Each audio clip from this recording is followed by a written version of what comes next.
Ladies and gentlemen, welcome back to Midwest Dungeon Delvers. It has been some time since we have done Six Sword Saga. Life has decided to do life things, and we are finally back with our continued tale of the Six Sword Saga source code. Episode 18, they had just gotten to Lukil last episode in episode 17. So let's begin with the introduction of a new character, but perhaps an old friend. So let's get started. And ladies and gentlemen, no matter what happens to these characters, no matter what happens in this story, just remember that these characters there have become permanently entrapped within the simulation.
When last we left the retinue, the party had awoken to a grand explosion, the result of a ritual interrupted, something that should not have been stopped mid-process, various things failing, and a large explosion occurring.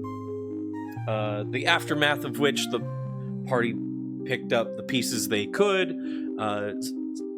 saved the people they could as well, and legged the rest of the journey to Lukil with their ramshackled single wagon and various supplies they could manage to salvage from the once 30-strong caravan full of people and goods. But ladies and gentlemen, perhaps you require a refresher. Welcome once again to the Machy Vale, a land of wealth, war, and whispered schemes, nestled in the southern reaches of the world of Galen. The country is of vast golden fields, fortified cities, and a ruling class whose grip tightens every passing year. At its heart lies Lukil, the capital where trade, espionage, and magic interweave, casting long shadows over the land itself.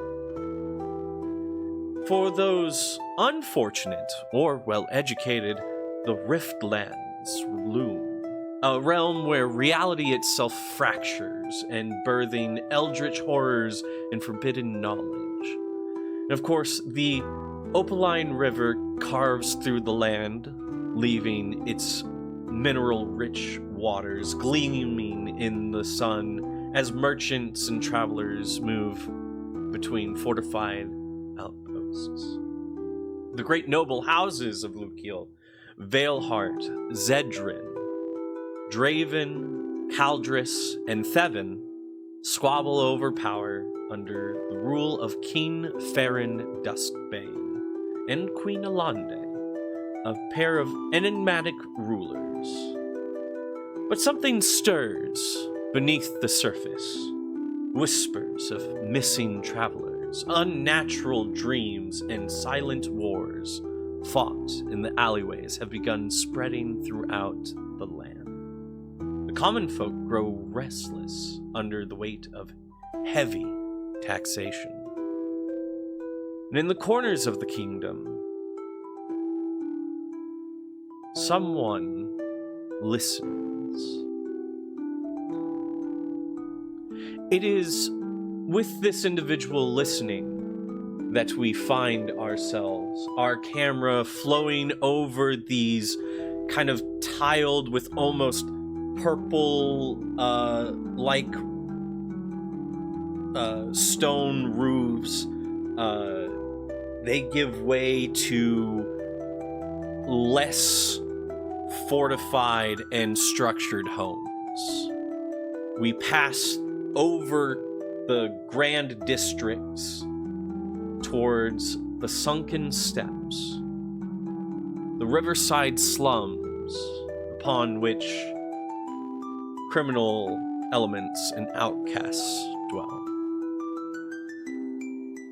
It is here that we find an individual with gray hair, a pale skin, and the only distinguishing feature underneath a cloaked visage is that of a silver hand.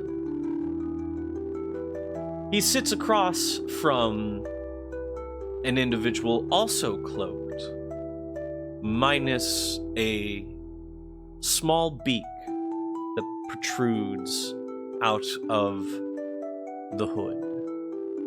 Crier Bell, would you like to go ahead and give a physical description of what our camera sees? You see a brown cloak, kind of ragged, worn, definitely not something that was purchased in the store, definitely a secondhand acquiring. You see dark feathered hands poking out from the sleeves of the cloak. You see a nice long beak from under the hood. Dark feathers. Hunched over, not speaking, almost pensive. The rain has begun to fall as you slowly approach the desk at which this individual sits, and in a kind of low, amused tone, he says,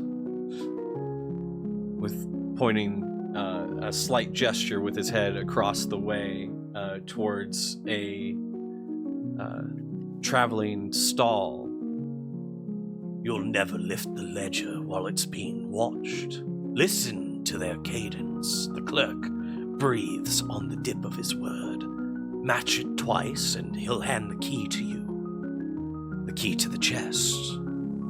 Whatever you find within, bring it here.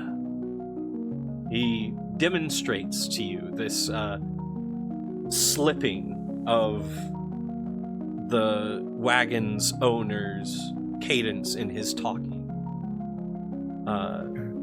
And he gestures towards that caravan. A seemingly almost test of your skills. My head sort of tilts in curiosity towards the man and then towards the caravan, and repeating back in the same timbre and cadence that he repeated it to me. 2 clicks?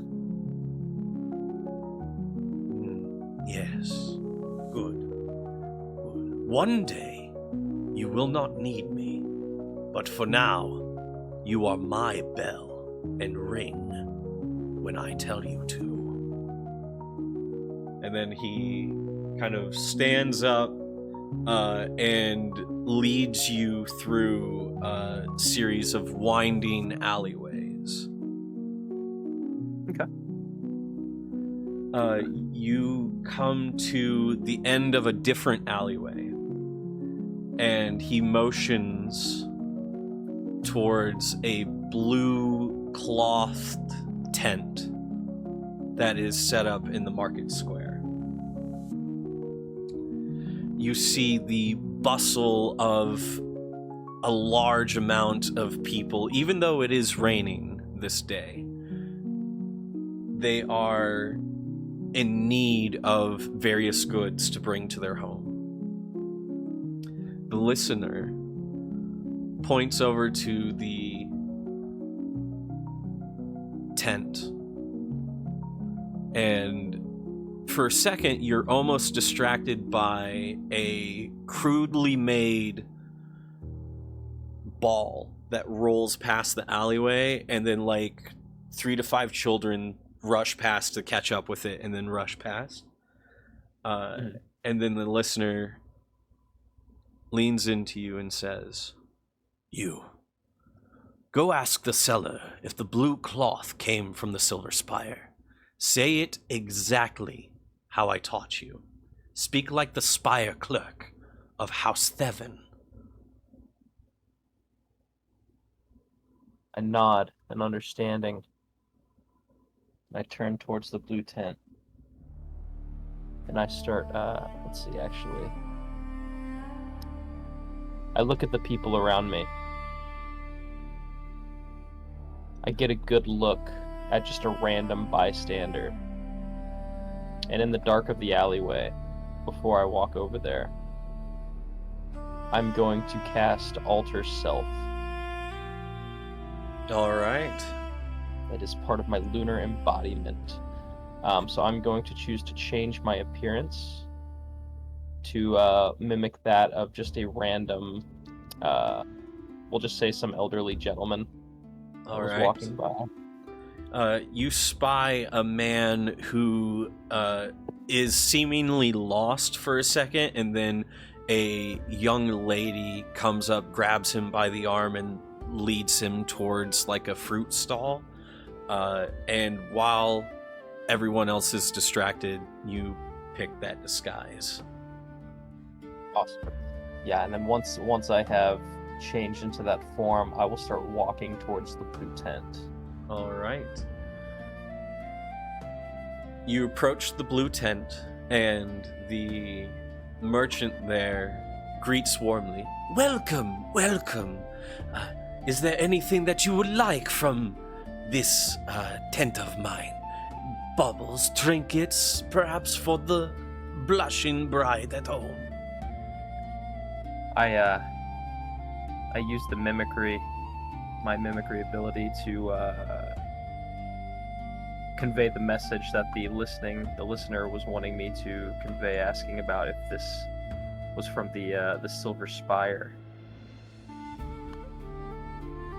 In my most delicate mimicked cadence. All right. As soon as you ask if the blue cloth was from the Silver Spire, you see the seller's face drain of like color and mirth, and he slides a note across the stall and like quickly removes his hand from you and is like eyeing you very cautiously. I will slide the note towards me and read it. The note mentions the movements of several grain supplies within House Theven to kind of ease the incoming losses of alcohol supply that they were expecting from a shipment from the west. It seems like House Theven is using that opportunity to step into kind of this... They're seeing a need, and they're going to fill that need, even though technically they should be doing other stuff. Okay. I will quietly leave the blue tent with the note in hand and deliver the note to the listener. All right. I will ask that you make an investigation check as well. Absolutely. All right. Investigation. That is going to be a 15 altogether. 15. You do notice that there are spaces in between the lettering and the kind of like lines between sentences and lines between letters, and you know that there is a code written into this letter. It would take you time to decode it, and it seems like time is not something you have. For you look back to the alleyway and you see the individual with the silver hand still waiting. Okay. I will I will simply deliver the note to the. Actually, wait a minute. The guy didn't tell me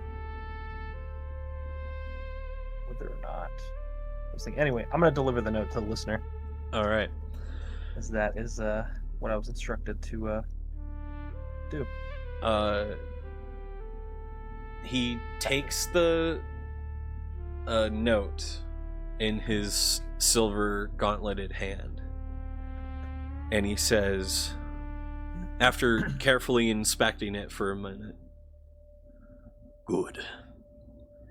This note mentions Thornmire. And Thornmire is where we heard reports that the Hollow Flame moved last month."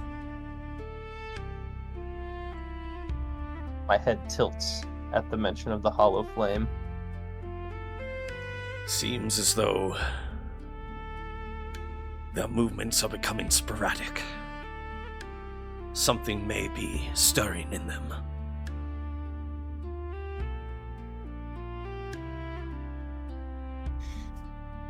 I nod in understanding.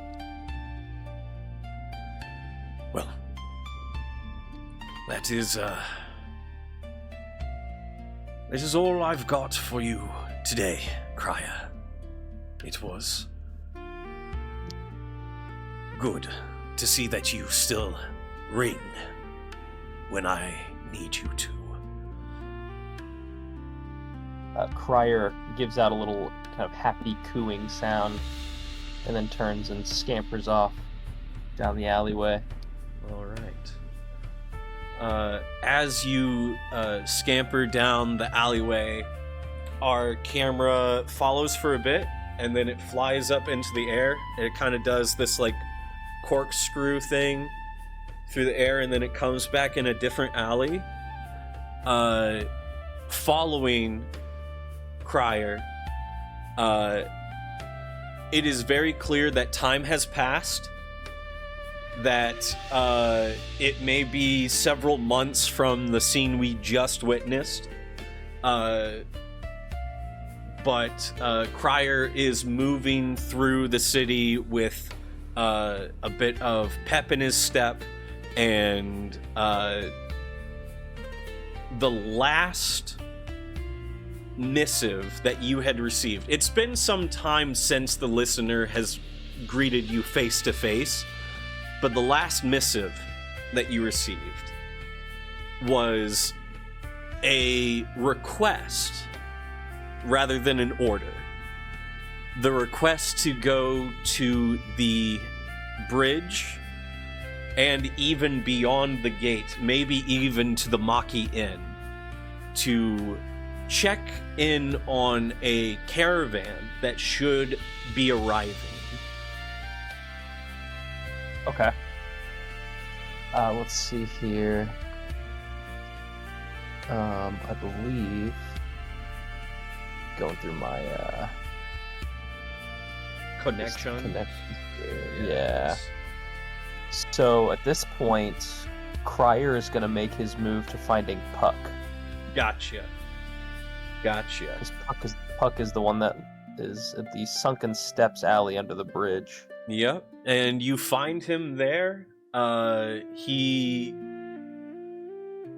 is kind of this scraggly looking kid who seems to have a bit of a nervous edge to him.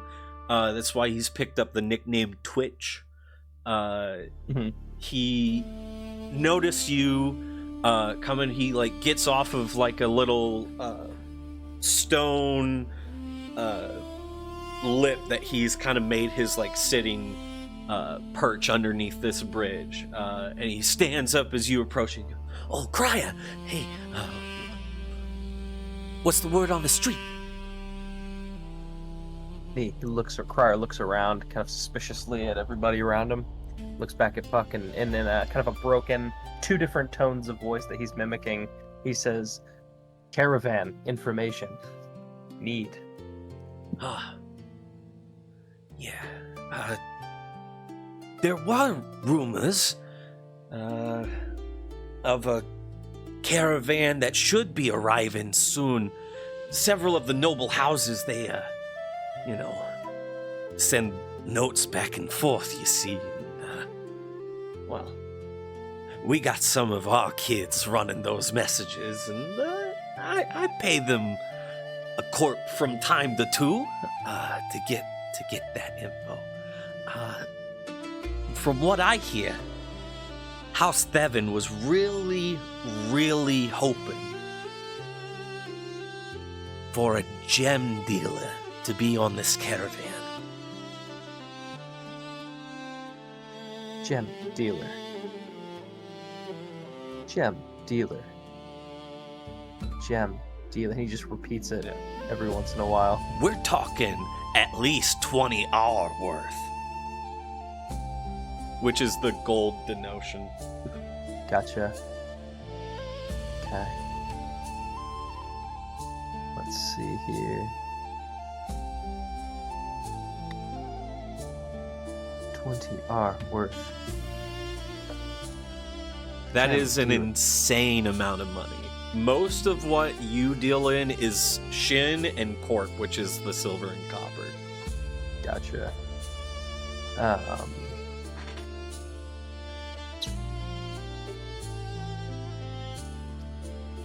Do you have note?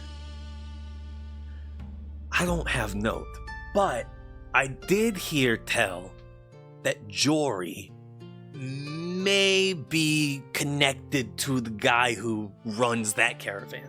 You might talk with him. Jory. We'll find Jory. And then he just very quickly turns and just leaves Puck to go find Jory. Sure you didn't want to buy any? Oh, man. And then we follow Crier as you head towards where Jory would be nowadays, towards the market edge near the loading docks. Okay. You see this kind of bigger kid. He's definitely in his mid-teens range. He hasn't quite got the facial hair yet, and he's slightly bigger. It's very clear that he gets a lot of his work as a mover of cargo. People expect him to move big things because he himself is slightly large. Yes. That makes sense. As you approach, he notices and he... Oh, Crier! What brings you here this time of day? In his broken speech, he explains that he needs to find a gem dealer with worth, about 20 art worth of gems. Oh. He also communicates that he wants to see one of the messages being passed. Oh, well. Don't mind me, but I heard tale from old Cartwright here that we've got a close friend of mine coming in today. If his travel time should be good, it's Donovan's caravan, and word has it that they had a gem dealer with them from the town of Othmere. Crier nods very agreeingly, like very kind of enthusiastically moving that neck, kind of bird-like. Yes. Gem dealer, caravan. He's really wanting to see the note because what he really wants to do is get a handle of the handwriting. Because I feel like that's one of the things that he would be. Oh yeah. Taught to do. Yes, very very much so. Jory looks at you for a moment and it's like, well, don't just stand here. The bridge is that way. He nods and he turns and he runs back towards the bridge.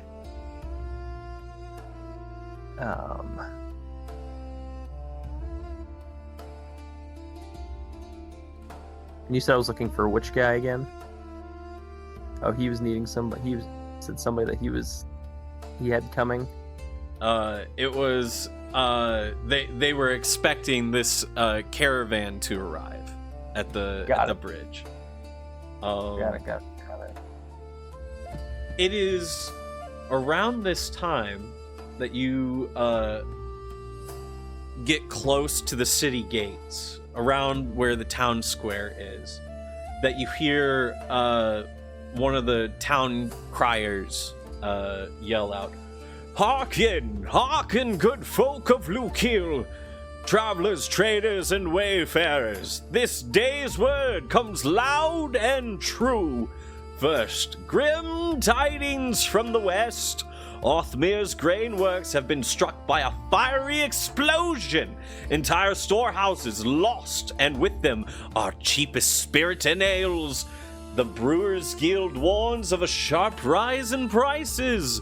The mug of your ale at your taverns may cost 5 shin and may soon cost 8. Keep your coin close, friends, and learn to sip slow." You begin to crest out of the village, or the square. The mention of the word coin makes me pull my silver coin out of my pocket and hold it very eagerly close by. Okay. Yes, the silver coin. Pull it out and have that with you. Being told to hold your coin made him hold his coin close by. Very, very good. I love that. Okay, I think. Yes. Okay, good. There's a metal D4 somewhere that I'll find later with my foot, and that won't be fun. Okay. You hold that coin close. As you do, there is this kind of tendril of thought that creeps up the back of your spine and into your mind. The thought itself is foreign. Like you've heard whispers and things before, but for some reason this voice is louder, and it simply worms into the back of your mind for a second, and then it just goes, "Where am I? How did I get here?" And then it's gone.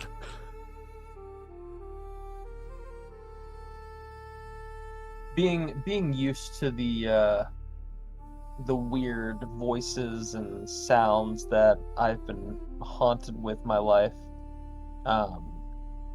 there's an eerie sense of calmness, but also a deep curiosity as to what this new voice is and why it seems lost. The other voices didn't seem lost. They seemed angry. Mm-hmm. So, it is at this point that your eyes look up, and where you expect to see like this triumphant 5 to 6 wagon caravan, 30 people strong. Ignis, could you go ahead and describe the wagon he sees? It is ramshackled, put together, bits and pieces of other wagons, fixing this wagon up. Any semblance of like order or something remaining unscathed is not there. Everything seems to be a piecemeal of 6 wagons to make 1 wagon. Okay. Scorch marks, holes in it, the whole 9. Interesting. Crier is confused, but intrigued that something worth so much could be housed in something so... What's the word I'm looking for? Robbable?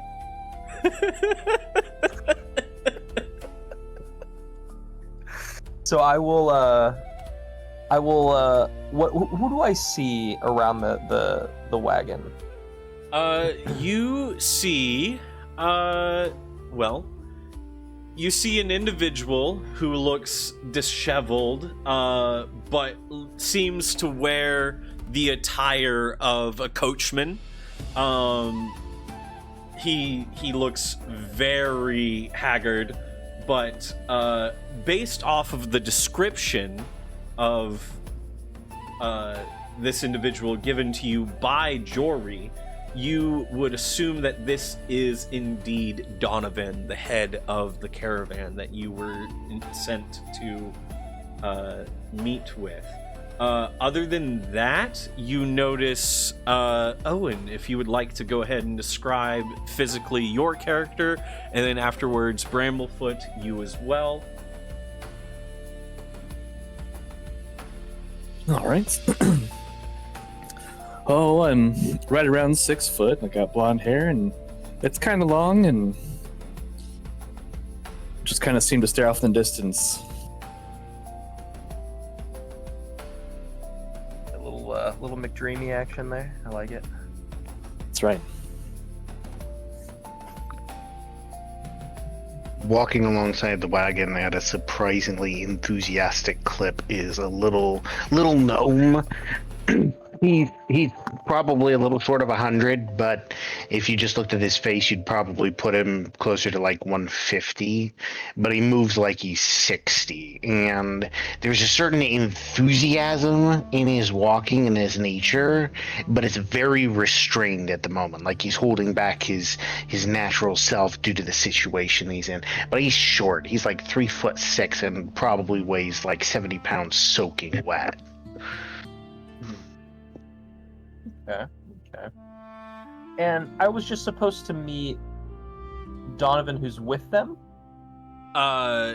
Yeah, essentially the letter, the missive that you received from the listener states that you are to connect with their man on the inside of the caravan. You are given a description of a kind of rough and tumble looking individual who would seem like he would be at home in a boxing ring. All right. You know your contact simply as Glassjaw. Glassjaw. Well, then I will approach whoever appears to be who's walking in the front of the caravan. Who's leading it? Ignis seems to be leading the caravan as he volunteered to be their scout. Excellent. I will. I approach kind of cautiously, but not like slowly. Just kind of very like, I need to talk to this person.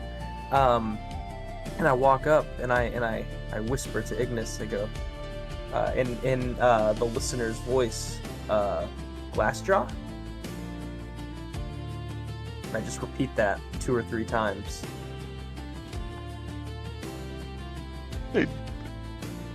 Ignis has no idea who this Glassjaw fellow is. Just kind of shrugs at you. I don't know a Glassjaw, sir. If you don't see him as part of the caravan, he's probably in the back of the wagon. I go scamper over to the back of the wagon, just cooing Glassjaw over and over in the listener's voice. Amidst the dead, you find the body of Glassjaw. Sad has cooing ensues. like almost 25 corpses or something like that. Yeah, close to. And pieces of corpses. Yeah. The remains and what could be found of people. Crier just looks at the party and just like throws his arms out and like, what happened? Because he can't make his own sounds, so he's trying to like, what is this? What did you do? Glassjaw.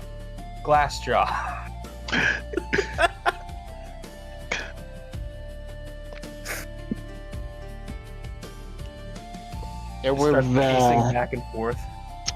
There were some incidents on the way to Lukil. Crier starts repeating the need for gemstone dealer. Gemstone dealer, 20R. Yes, that would be this one. And you are shown Gilla Gem Eye. Or what's left of her, anyway. Yep. Oh. I hold up my hand. I go, 5R. This one's dead. Okay. I point to the corpse. I go 5R to the corpse. Dare I ask, how much of the body is there?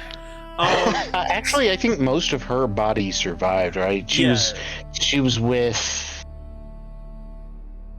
She was towards the edge of the explosion, so most of her body was found. She, of course, did not survive the shockwave and getting thrown against a tree, breaking her spine. No. But as long as I can see what she looks like. But Ignis is definitely soliciting 5R for the body. Well, Crier knows that he can at least look like the person. Yes. He can't sound like the person. Yeah, he doesn't know her voice.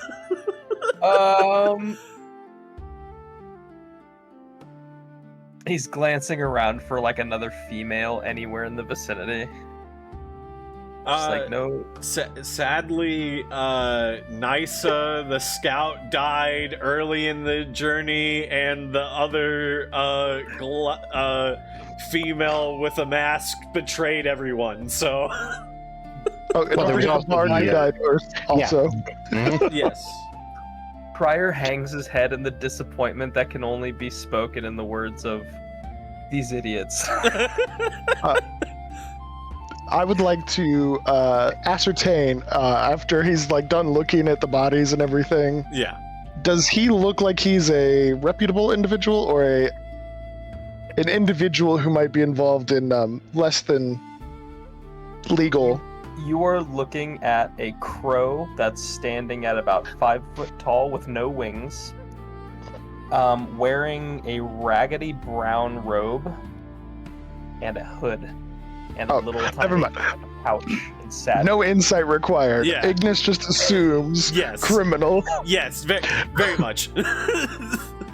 Ignis will go up and put his arm around this Birdman and go, I could help with whatever you're trying to do. Daniel, what was the name of the place we were going? So, you are currently outside of the Machy Inn, right before the bridge that leads into Lukil proper. It was the place that we were supposed to go with the 20R. Right. dealer. So, that information was not presented. Got it. Okay. Yeah. Got it. Okay. Yeah. Simply, So I simply, only- you were to meet with Glassjaw, and then probably find out more of the plan from him. but he Yeah. is gone. Well, since these people seem to be associated with the people I need, it only makes sense that I would continue to associate with them in order to achieve what I need. Of course. So, Ignis taps his Crier- chest and goes 60, taps you 40. Crier in a new voice that he hasn't spoken yet points to himself and he goes, "Stay." Yes. Crier, something that you do notice, you are speaking to an individual who wears the armor of House Caldris, which is the religious authority. Got it. Oh, and the holy book is dangling by like the thigh. Yeah. The book of laws. The Book of Laws. Is the book handwritten? I believe so, yes. Cool. Crier immediately starts thumbing through the book. You've put your arm around this crow man, and then he immediately starts thumbing through your holy book. I just kind of... What's the worst that's gonna happen? He's probably never seen a book before, he's a criminal. Would you like to Crier- join? Crier Join just church? Memorizing the handwriting. I'm about to recruit another Justicar. You Crier repeats back, "You join? Join?" join. In your voice, perfectly back to you. Yeah, in Ignis's voice, Ignis, you hear your own voice come out of this bird. It's not even the weirdest thing that I've dealt with this week. So, like, not even phased, just like, yes. Tap him on the chest and then, like, point to the book. Join. Drawing.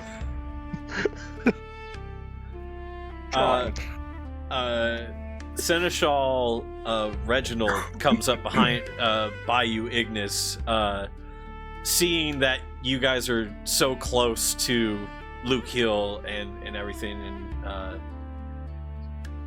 I think me and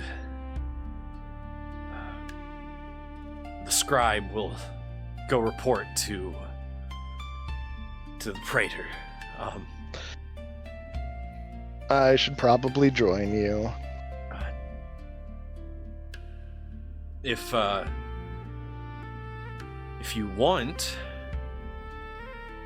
we can see to it that his office is cleared and bring you any effects he would want you to have. If you would prefer to stay. But that's up to you. No, I should probably talk to the prefector as well. Okay. What of these fine folk? I know. I gesture to everybody and I just go, meet at I don't remember what the inn was called, but the inn where the bandits were supposed to meet us at. Okay, so the Machy Inn. So, like, you point right across the, like, dirt road that you're standing on towards the inn right before the bridge. Right, young master. We'll be around. Meet here tonight, and we can discuss what we're doing moving forward. About what time of day is it at the moment? Currently, you guys are looking at not the noon sun, but it's not early morn either. So I'd say it's roughly 9-10 o'clock. Right.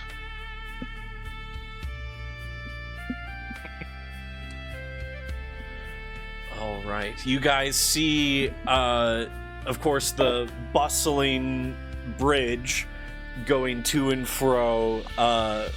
There is like this almost midpoint in the bridge that connects to the base of this large statue that depicts like a individual holding a sword aloft and then like a hand as well, almost like to dispel or to hold back something. Something else that you guys notice on the bridge, though, you see a stout, broad-shouldered dwarf who is covered in soot, and he is arguing with a group of townsfolk. His braided silver beard bounces almost with every sharp word.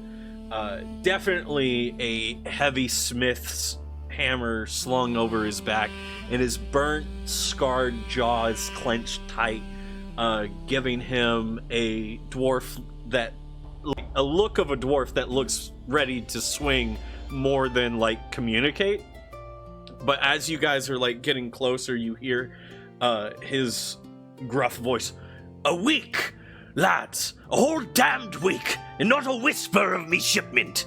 You lot got more goods and you move 'em all over the Vale, so don't tellin' me none of you know a thing." One of them nervously goes, "I ain't heard nothing, Vorik, honest. It could have been bandits, it could have been the storms, hell, maybe the nobles seized it."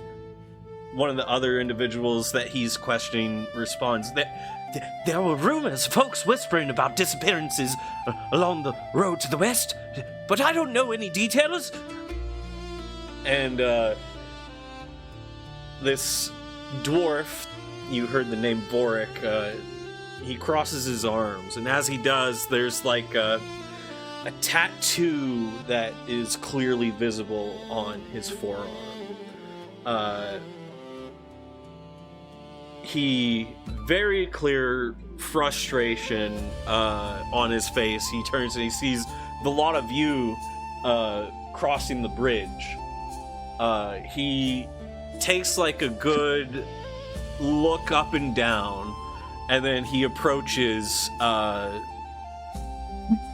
you all and goes, "You lot look like you can handle more than just sharp word and a stiff drink. You lot handy with a blade and good at finding things that ought not to be lost." Mimicking the town crier that Crier heard earlier, he just goes, "Fiery explosion!" "Oh, yes, the explosion in Northmere. The town criers have been all about that all day."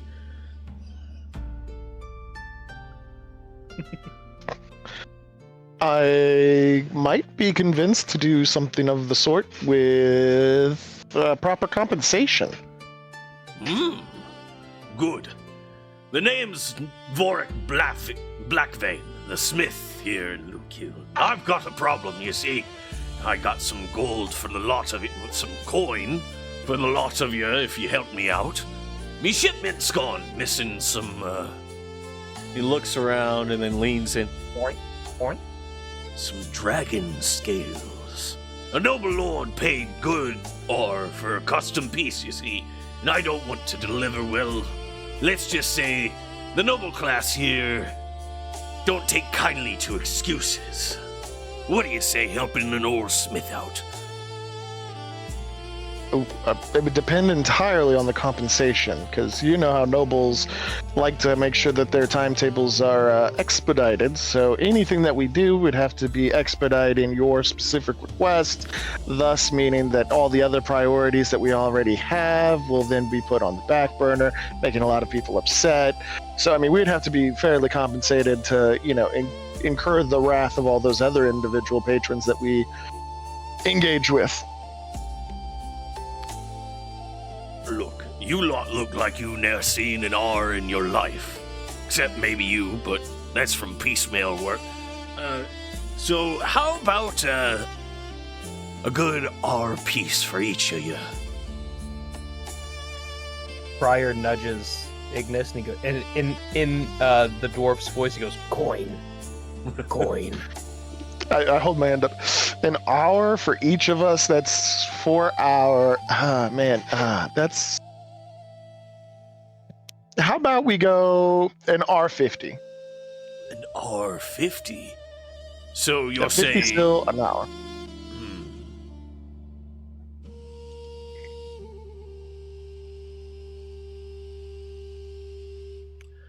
Because, I mean, keep in mind, all of our other patrons, they're going to be woefully disappointed that we're going to have to make this our number one priority. Because, again, Noble, they're not well known for taking excuses instead of deliveries. Make a persuasion check.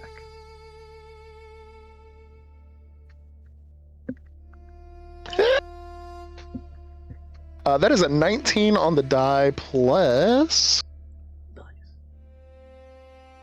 let me see.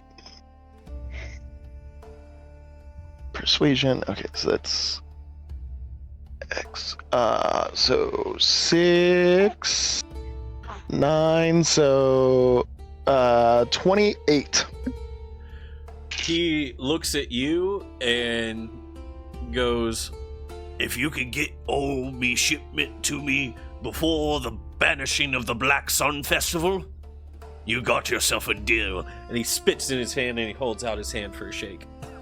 A quick question before we agree, young master. Where were your dragon scales lost? Somewhere along the road between here and, I say, Othmere. I see. R75 sounds more reasonable. We've just been that way, and 30 left and 6 made it.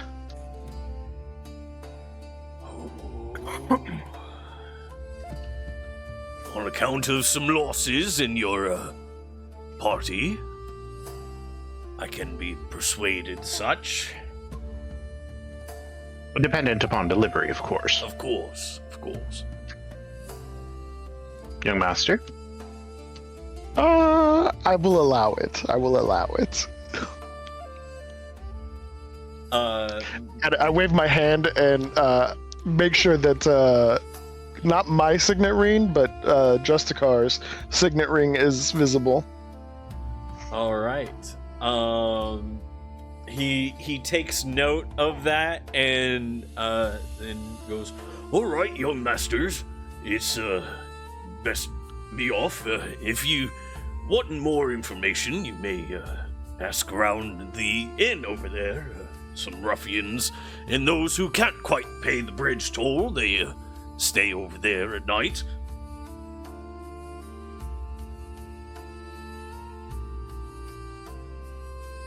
I just shake my head and we're off. All right. So, where are you guys going? To the temple. All right.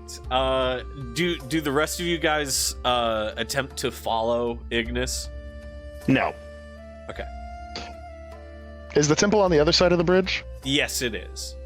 I just look at everybody. If anybody has business that they would like to attend to across the bridge, if you come with me, I have a expedited pass. 'Tis true. Got some business over here, so I'm good.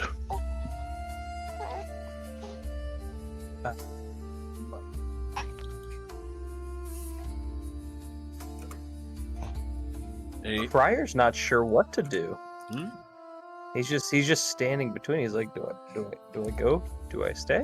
We'll stick with Bramble. I suppose. Do I stay? All right. Owen Like, oh. stays. Yeah.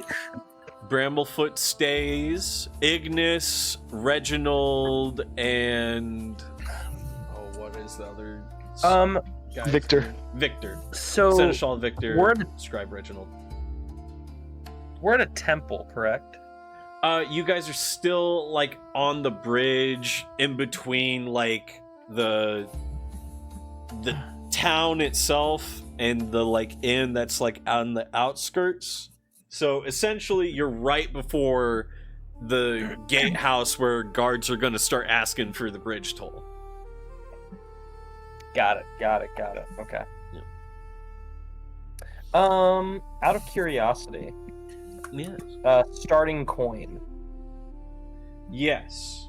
For you, I didn't know what you wanted to do with no. that. So For you, I'm gonna say you have 68 corp, which is the copper. That's KORP. So 68 corp and 20 sylv. 68. Or shin, silver pieces, shin.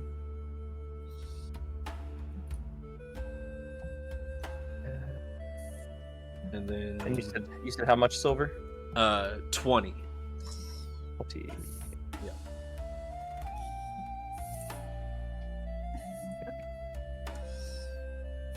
Yes.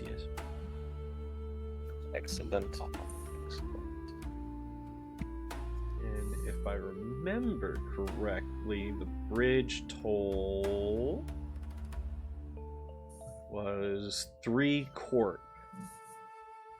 Oh, so just 3 copper. Okay. Yeah, it's they want people to be able to like travel into the city and out if they need to, but like, you know, actually affording things in the city, that's a different. I think Cryer's gonna go with Ignis. All right. You begin following Ignis, as well as you see 2 individuals that stay very close to Ignis.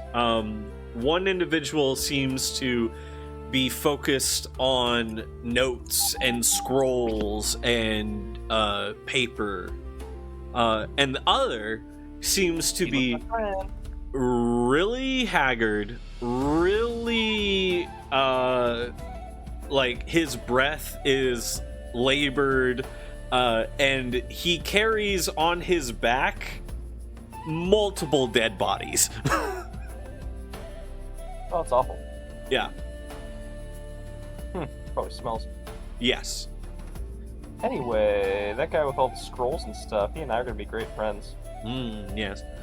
So Scribe Reginald is who you learn this individual's name to be on the path towards the Sanctum of Dawn.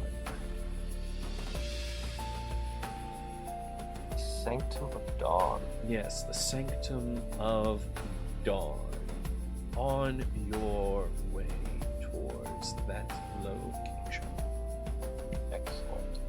Let me pull up my notes on that house. Da, da, da. House Calatrus. This is what happens when you have so many notes, ladies and gentlemen. 47 pages just for one tab. Okay. Yes, here we go.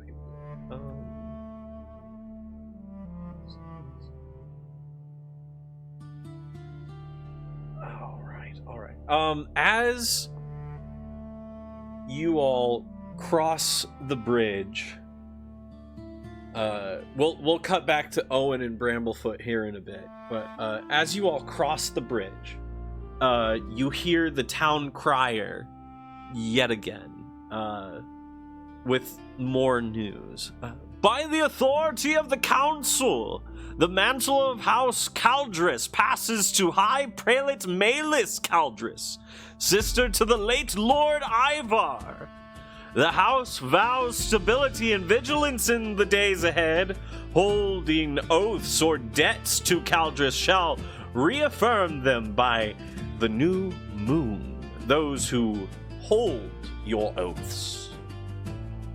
And last, the city begins its preparations for the banishing of the Black Sun Festival.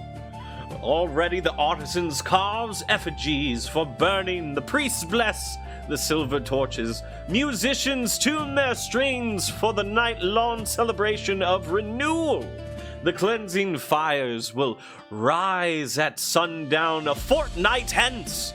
Vendors are reminded to register their stalls with the Guild of Flame Wardens, and any caught lighting the festival fires early will answer to the Opaline Ward. That is the news of Lukil, grim and glorious both. Keep your heads high, your purses tied, and your hearts ready for the fire's light.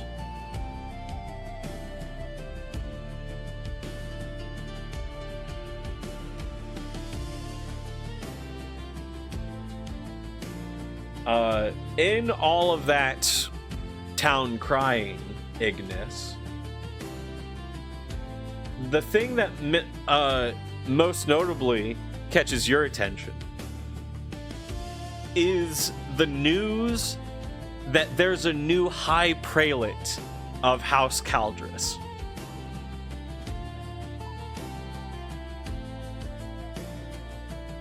That is both discouraging and opens a realm of opportunity. Mm-hmm. Victor, the seneschal carrying the dead bodies, turns to you. I not known Lord Ivar to be of weak health.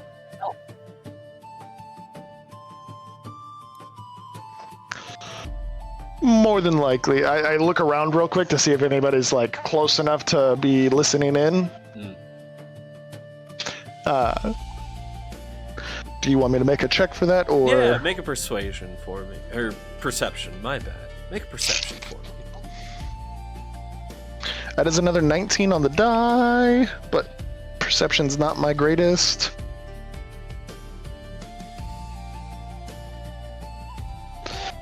Let's see. Perception.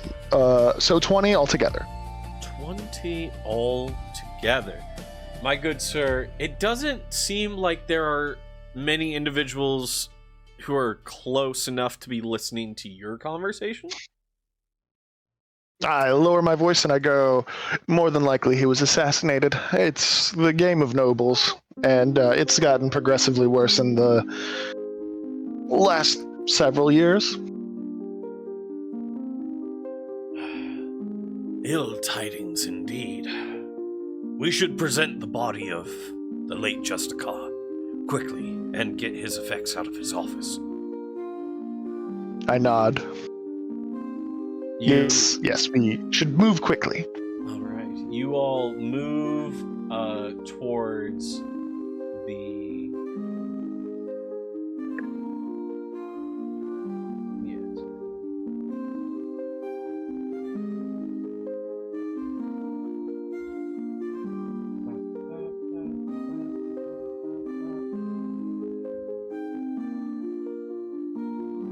Yes, here we go.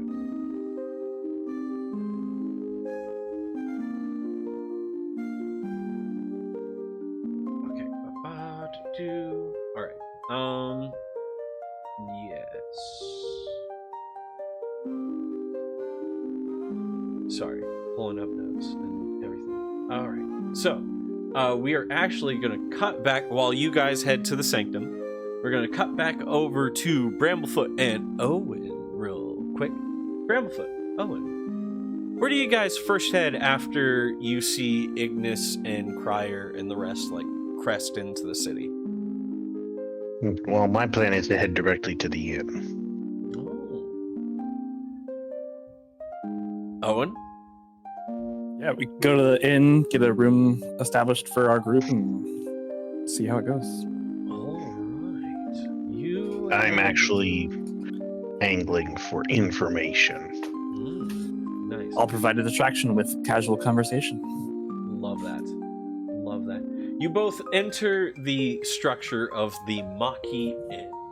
Lukil has several inns, but only one has a sanctioned fighting pit kept outside the city gates itself.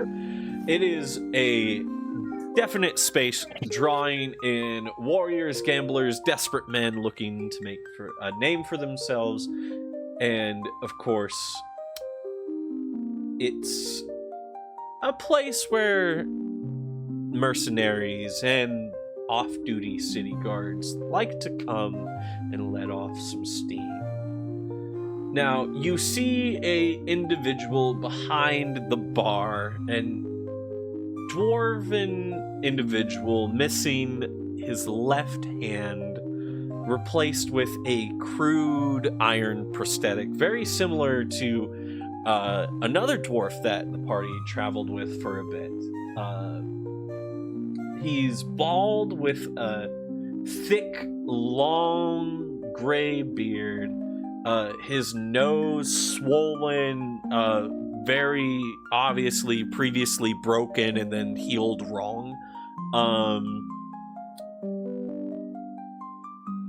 He looks at the two of you who enter, and he asks, "Well, what'll it be today here at this fine establishment of mine? A fight, a drink, or a bed?" Well, I'll definitely be looking for a bed later, barkeep, but I'm actually here for a bit of information, if you don't mind. What are you looking for? Well, to put it simplistically, and just to start with, of course, I'm an outsider to this town, never been, and, well, it occurs to me that anywhere there are nobles, there are those, less than nobles. And so I was hoping I could get some general advice and a drink. Well, pull up a stool. Like that too? Ah, I assume this is your friend here. Something like that. Yes. Judging by your attire, the both of you seem to be new here to this land and town.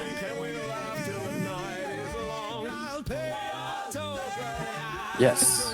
That'll be 5 shin for your drink. 5 shin, you say? All right, then. Yes. I'm sure you've heard of the increase in drinking costs. Oh, innkeeper. I'm sorry. It's a little early for alcohol for me. I wanted a drink of water at this point in time. Oh, well, my apologies for assuming. Oh, no, my miscommunication. Of course. he very quickly replaces the tankard of ale he was getting you with a small mug of water. Thank you, sir. I'll drop a sill on the counter. Thank you. Much obliged. Ah, you're lucky you came in during the day. At night it's a bit rowdy in here and can't quite make for nice conversating.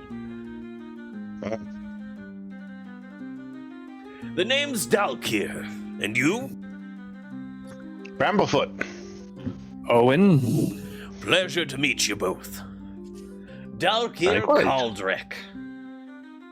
I used to be the prized fighter here at the Machy Inn fighting pits, but those days are behind me.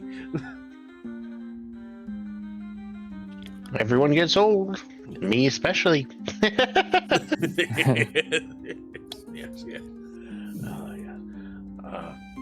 Now, is there any information in particular you were looking for? 3 pieces. First of all, there's been a disturbing number of monstrous incidents, so anything that you could mention about that would be good. I've been hearing quite a bit about the noble houses. What to do and not to do would be good there as well. And finally, I hear tell that there's some magical folk gathered in this city, and the rumors were a bit extreme, so I was hoping for some clarification on that sort of thing.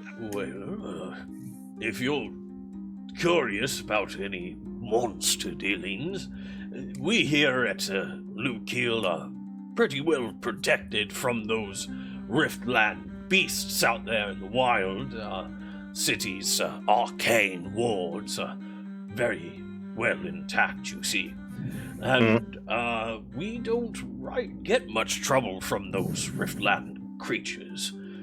Now, in summation, I would say that the noble houses are probably your biggest worry here in Lukil, if you don't know whose palms to grease, so to speak. And how much to grease them with, of course. Oh, of course, of course. You see, you've got several noble houses that are in their right mind. Oh, they enjoy their own authorities, you see. Acting as though they own those aspects of the city itself. I would say that be on the lookout, of course, the noble houses to be sure, but the Gilded Veil is also something to worry about. They are an unsavory bunch who act as the underground merchant guild, so to speak. What do they trade in? Anything and everything, some say. It's not the best. But the noble... Not the best goods, yes, but the rarest goods, right? Yes, of course. Hey, barkeep, what's on the menu for tonight, or now, maybe? Looking to fill your gullet with some food? Yeah. Yeah, just while all of this is happening, you know. We could have a bit of salted pork, a bit left over from this morning's bacon kill. That'll do just fine. Wonderful. I'll have that right out for you. Thank you. I go back to my drink. All right. Won't mind him. He's a food mind. Oh, of course, of course. The noble faction can be called, some would say, the Gilded Accord. It is the 5 noble houses together try to maintain law as best they can. There's House Valeheart. They are the people in charge of the military and the law. To some degree, enforcement of law, and that is done by House Valeheart. There is, of course,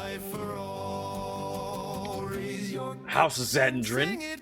Zedrin is more the clandestine things. A house that trades in knowledge as much as it trades in coin. Less trade and more intrigue, so to speak.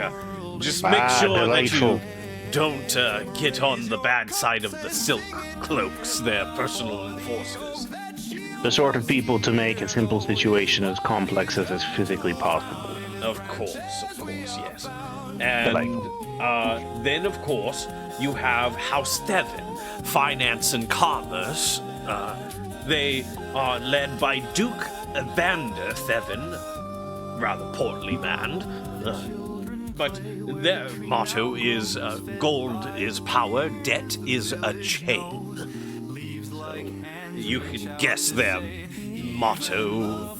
It shows their kind of philosophy when it comes to the people, yes?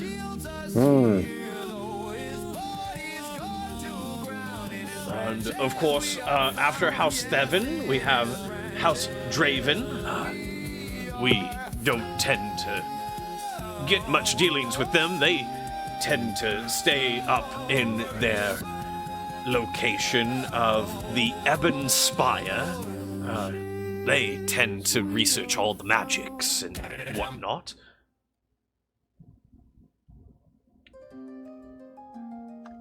And then we have, of course, House Caldris, the religious order and leaders of public morale. They, of course, are the ones in charge of the churches and holy sites, religious doctrine here. In faith we endure.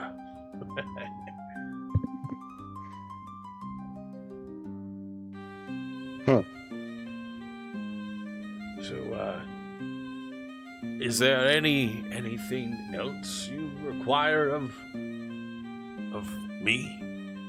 Well, I'd heard something of a rather large coalition of independent mages in this city. Do they all live in the Ebon Spire? Well, I haven't heard tale of independent mages, but if there were any to be found, they would be found at the sunken steps. I see. Well, must have just been an old traveler's legend, which makes sense. What would an old traveler like me know about any mages anyway? Yes. Well, in any case, thank you for your assistance, barkeep. One last question before I move on. Of course. I recently had some interaction with a dwarf with only one hand, very similar injury to yours. You wouldn't happen to have a brother or something, would you? Oh, no.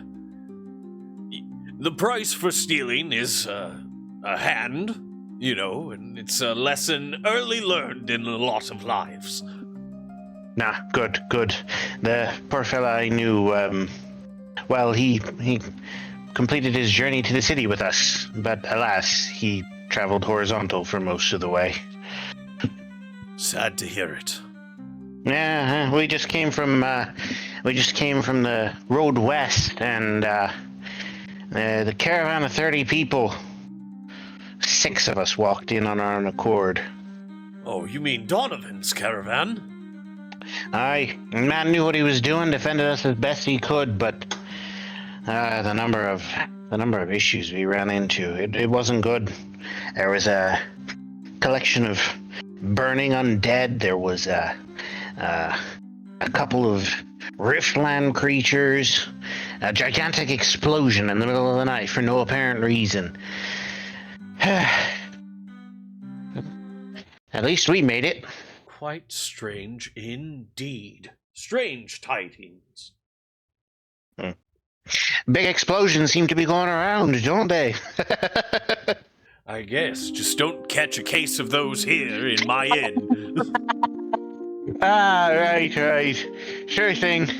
Well, I'm off to purchase some supplies. Would you have a recommendation for any bazaar or anything like that outside the city walls? I'm not looking for anything fancy, just need to stock my pack a little. Well, I might suggest that you head towards the Vale Market. You may find something there to your liking. Which direction from the door? You're going to exit the door, turn right, go right across the bridge, and into the market district.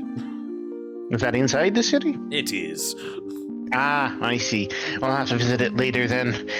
Purse is a little light from traveling, you understand. Any work I could do around here? Well, there's always the fighting pits at night if you want a quick way to make some coin. Placing bets and, taking a fall every once in a while to cause your purse to heavy while your bones may crack is always a thing or two. Bramblefoot, unsteadily and like an old man, stands up on top of the stool top in all his 3'6" height, puts his staff down, folds his hands on it, rests his chin on his hands, and says, "My bones crack enough as is, and I'm far too old for fighting. Anything more suited for a gentleman of my vicissitudes?"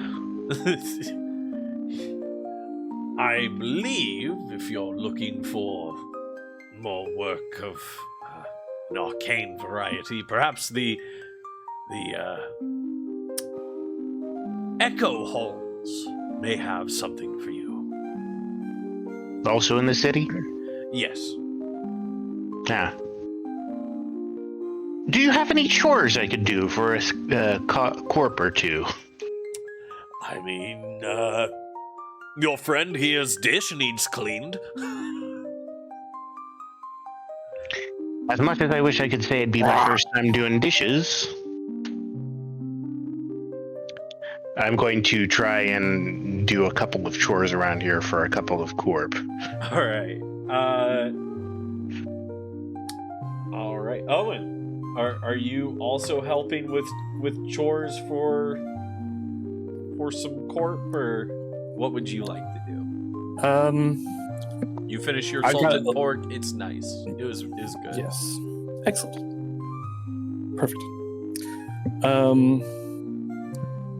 Well, I've been wanting to go to a component shop. He did say there was an alchemist, right? Or like a science. There's like magic people that do a lot of the arcane research, but they're up in the Ebon Spire. And that sounds like either a mountain or a top of a palace. Very much in the noble districts of Lukil.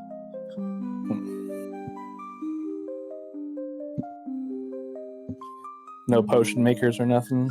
Not outside the city. Okay. Yeah. Once Bramble's done, I'll see if he wants to go with me up to the... No, I'm planning on staying here. Oh, okay. Until evening. Yep. And I'm going to be doing errands, but I'm also going to be listening in for scraps of information. Understood. Okay. Yeah, I'll go ahead and make my way up towards the Ebon Spire. All right. You approach the gatehouse across the bridge. One of the guards, one of the Opaline ward, approaches you and says, "Halt! Who goes there? State your business." An out-of-towner headed to... I check my arm. Ebon Spire? Oh, a magic user, eh? Yeah, something like that. Oh. Watch out now, Terry. This one might be crafty. There'll be 3 corp to you, good sir. I just gave him 3 corp. All right. Now, don't go doing no mystifyings or nothing to nobody, no. That's right. That's... All right. As I retract my hand, I step off with my left foot and I walk on up to Ebon Spire. All right. right. As you cross into the main square of Lukil, you hear the town crier once more. Town crier calls out, "Good cheer!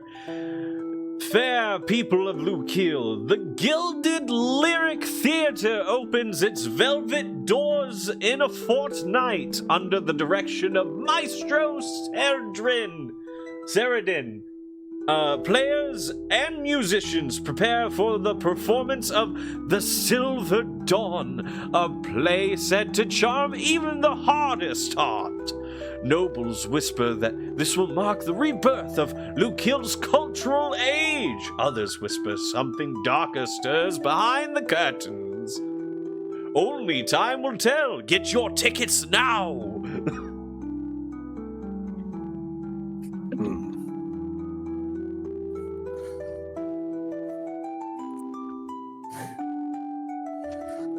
Well, I don't need tickets for anything. Alright. That's for sure. So I'll just go on up to Evanspire. All right. You push your way past the folk and you make it towards this like archway that you can very clearly see the homes and buildings beyond this archway are way nicer than the ones that you've been walking past. You do see a pair of opaline ward standing at this archway, much like that gatehouse at the bridge.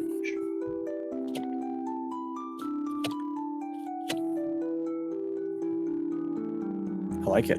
Very shiny and color shifting. I'll have to write that description down in my book to see if I need any rocks like that in the future.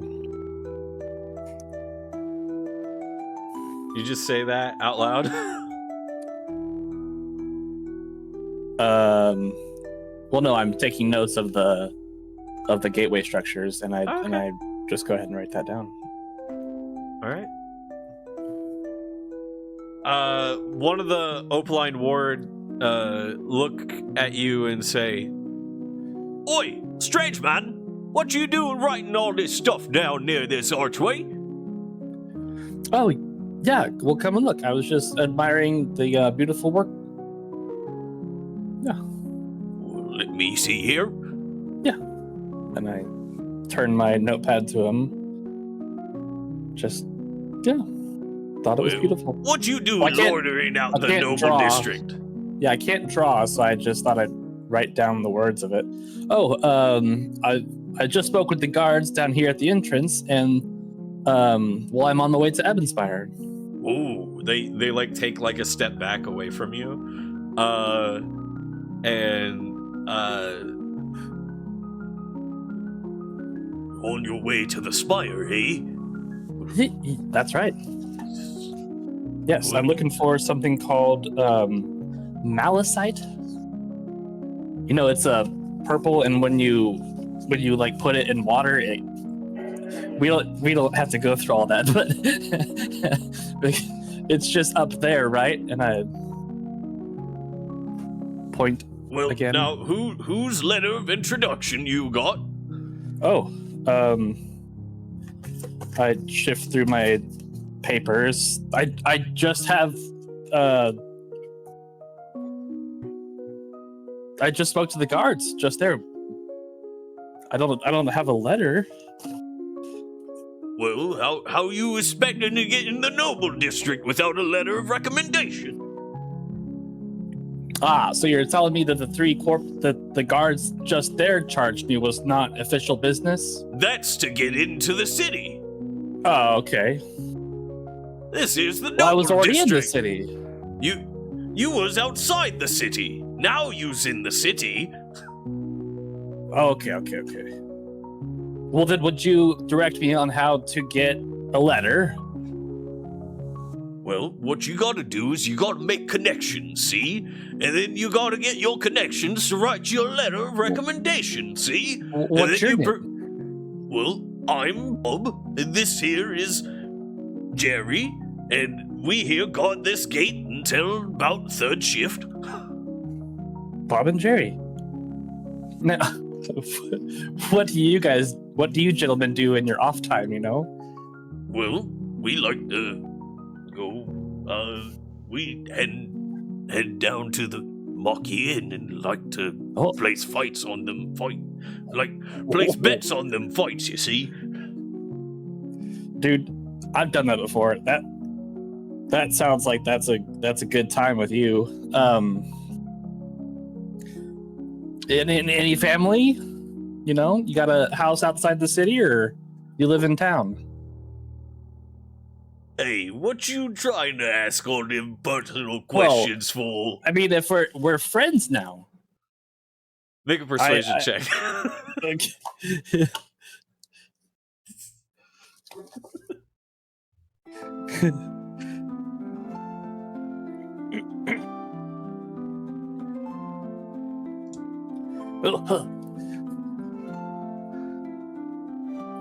Best I can do is a 10 on that.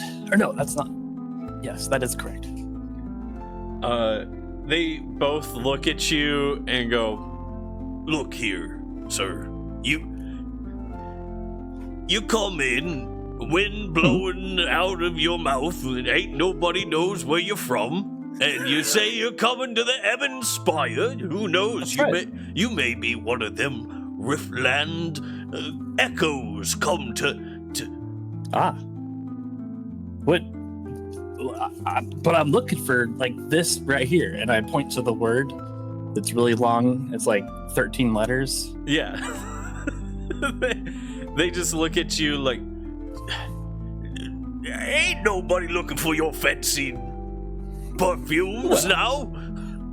Well, perfume. I'm not interested in smells and the likes of that. This is something completely different. Gentlemen, he's with me.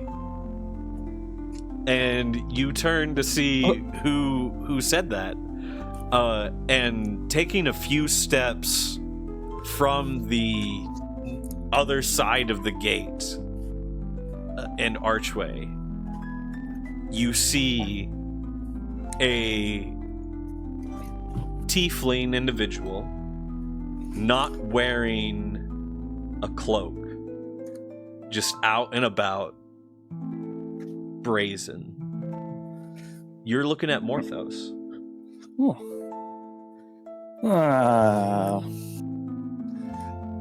My acquaintance, Morthos. How are you doing? Gentlemen, I'll see that he makes it to the Ebon Spire with no trouble. Yes, thank you. Now wait a minute. And they all like start arguing amongst themselves as you and Morthos. I say Bob, Jerry, and I bow. Yep. Good day. And then they start arguing back and forth amongst themselves.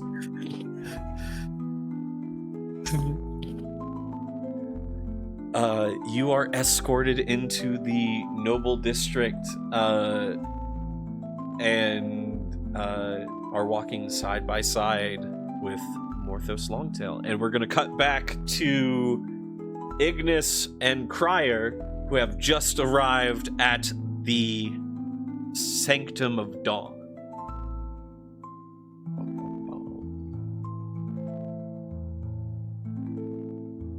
Alright, cutting back over to them. Pulling up notes about House Caldris.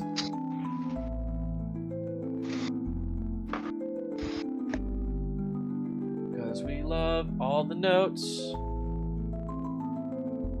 Ladies and gentlemen, this is why you need to like put tabs and like name your tabs. Don't just have tab 1, tab 2, tab 3, and tab 4 like I have. Like, actually name your stuff. Learn from my mistakes.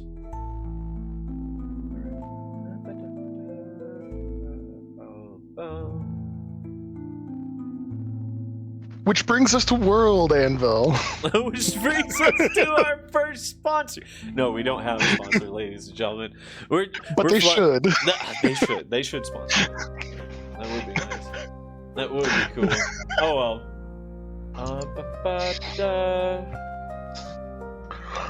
I figured that was a good product placement drop. Yes. Well, actually, in fact, this might be like the perfect spot to like take a little intermission. We did like an hour and a half, so let's take like a quick 5-minute intermission. Go bio break. Go do the things you need to. I'm gonna get all my notes ready for this next session. All right. Excellent. Ladies and gentlemen, we will be right back at the Sanctum of Dawn. Have become permanently entrapped within the simulation.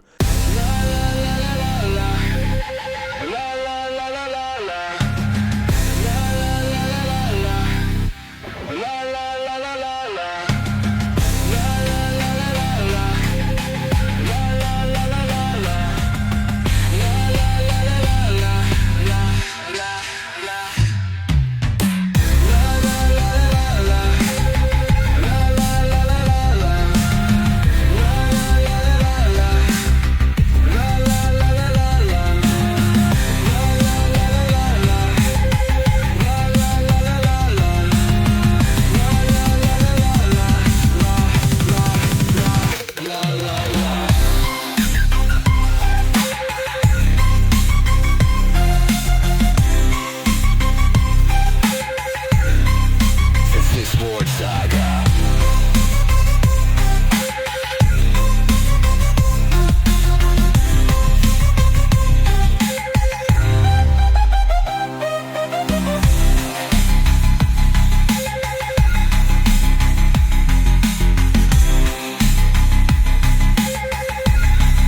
The Six Sword Saga.